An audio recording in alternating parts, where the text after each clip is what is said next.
My name is Amanda. I'm 21, and I wake up with zippers in my skin. When I was 14, I really wanted a tattoo.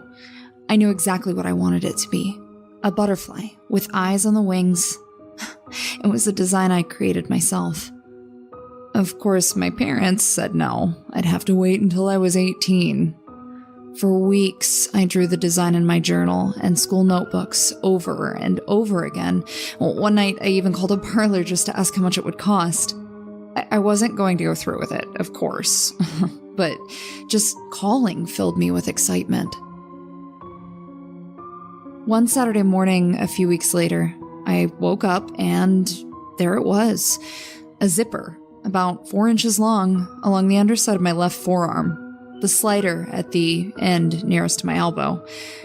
I screamed. My parents rushed up to my room, but I was crying so hard I couldn't even form words, only show them my arm.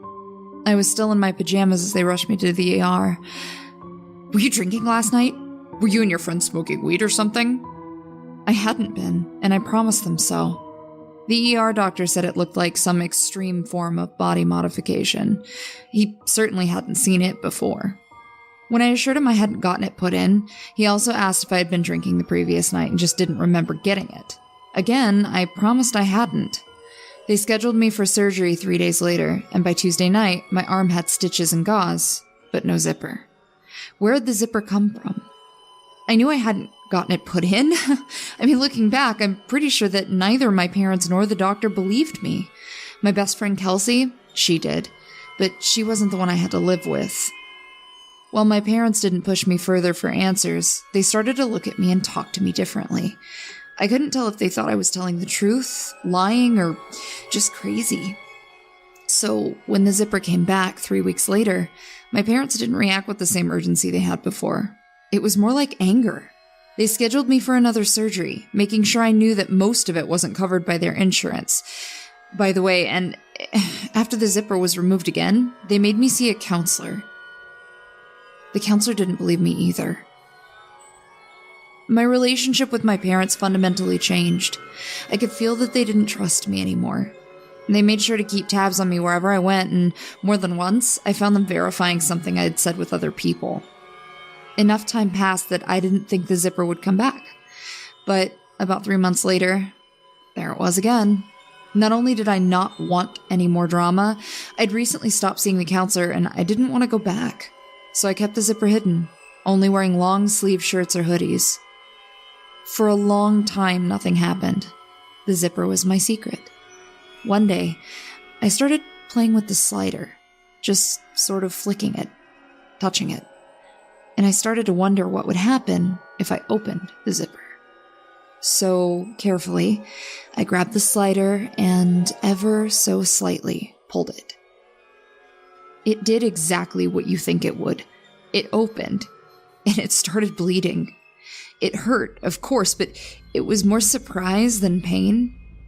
I usually left it alone after that, only playing with it when I was feeling, distraught or stressed. I would wear a wristband under my shirt to make sure that the slider didn't get snagged on anything. I was 16 when the second zipper appeared. It was about 3 inches long and ran down my right thigh. I didn't go swimming after that.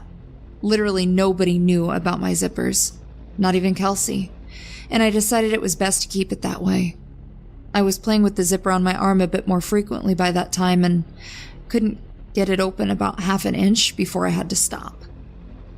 The third zipper, on my lower back, appeared a few weeks after my 17th birthday, and the fourth one, just above my right breasts, well, it appeared a few days before graduation.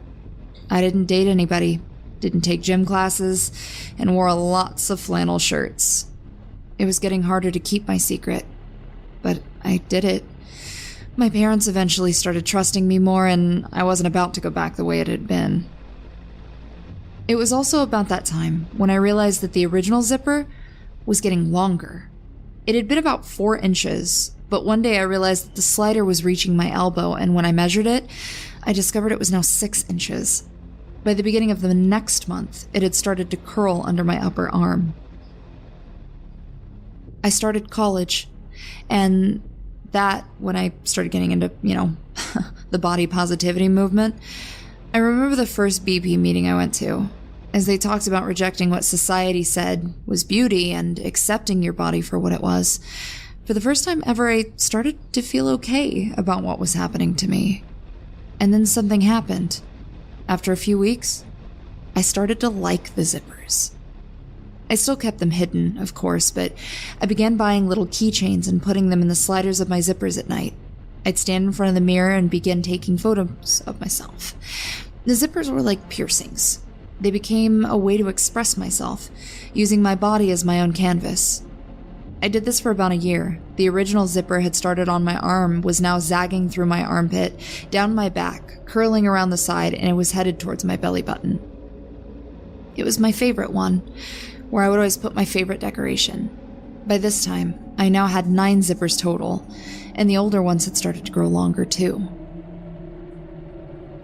I was 20 when I started uploading photos of the zippers to my body on Instagram, under the pseudonym of Zipper Girl. I actually started getting popular. I mean, people assumed I was an expert at theater makeup, and dozens of hipsters and goth girls commented about my skill and symbolism, which I liked. It was the guys' comments, though, that I loved, which were mostly about how beautiful my body was. I'd never really heard that sort of thing about me before. I'd certainly never felt it. First, I liked the attention, and then I loved it. Then, I craved it. I became obsessed with getting more and more fans and followers, patrons for my body, and slowly, playing with the zippers started feeling like a rush. One night, I decided to do a live stream for my followers. I made the announcement online, and after about an hour, I had 400 people waiting. It was exhilarating. I changed into a midriff-bearing shirt so I could show off my oldest and favorite zipper, which had grown between my belly button and waist, set up my laptop on the kitchen table, and turned on the camera. For a few minutes, I showed off most of my zippers, explaining where they were. Lots of heart eye emojis flashed across the screen, which just encouraged me more. I turned around to show my favorite zipper that ran down my back, and that's when I tripped. The slider for the long zipper, now 2 inches past my belly button, got snagged on the tablecloth. My heavy college books, laptop, and various objects prevented the tablecloth from going down with me. The zipper opened. As I lay on the floor, there was blood everywhere, and slimy rope-like things which took my brain a few moments to register as my intestines. I screamed, scrambling desperately to get them back inside my body, stuffing them in. But they kept getting caught in the zipper's teeth. I remember laying on my back to keep the blood in, and trying desperately to both get everything back in and close the zipper as I screamed. And I don't remember anything after that. I woke up 2 days later in the hospital. A local girl who knew me and, thank heavens, knew where I lived, was watching the stream and called an ambulance after I fell down and started screaming in front of 400 people.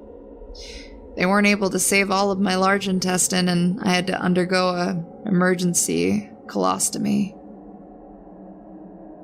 I now have to use a bag to get the waste out of my body.